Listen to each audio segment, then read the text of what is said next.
Title: The Great Escape of the Inflatable Dinosaur. Let me tell you about the time my best friend Marco and I accidentally became international fugitives. Not the glamorous James Bond kind, mind you. More like the giant inflatable dinosaur wreaking havoc on the town kind. It all started with what?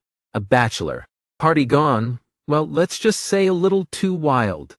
Marco, the groom-to-be, had a deep-seated and frankly bizarre love for dinosaurs.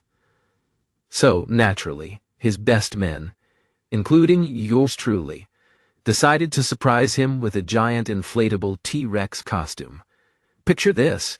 This monstrosity was 10 feet tall, bright green, and had a roar that sounded suspiciously like a deflating balloon animal.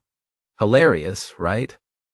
Wrong. The bachelor party was at this fancy rooftop bar overlooking the city. Now Marco, ever the clumsy oaf, tripped over a rogue champagne flute and went tumbling over the railing, still encased in the T-Rex.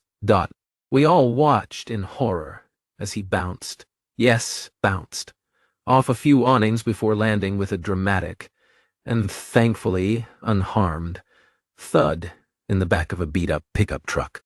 The truck driver, a burly man with a handlebar mustache and a permanent scowl, wasn't exactly thrilled. He started yelling in a language I didn't understand, which, in retrospect, wasn't a good sign. Marco, meanwhile, was having the time of his life. He was bouncing around in the back of his life. The truck, roaring his deflating dinosaur roar, completely oblivious to the chaos he was causing. The truck lurched forward, and guess what else was on the back? A giant inflatable T-Rex with a runaway best man inside. The next hour was a blur. We chased the truck through the city. The hour was a blur. Weaving in and out of traffic, dodging bewildered pedestrians and causing a minor traffic jam. Social media went wild with reports of a rogue dinosaur terrorizing the town. Finally, the truck sputtered to a stop in a field on the outskirts of the city. Marco, finally realizing his predicament, emerged from the deflated T-Rex looking sheepish but strangely triumphant. The truck driver, surprisingly, just laughed.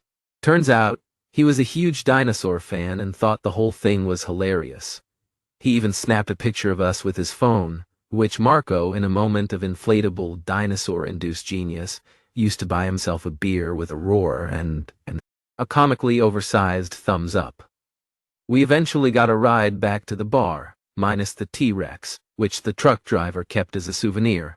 Marco still got married, albeit a little late and with a few extra bruises, and the story of the Great Escape became legendary. So, there you have it. The time my best friend and I became international fugitives as an inflatable dinosaur. You just can't make this stuff up.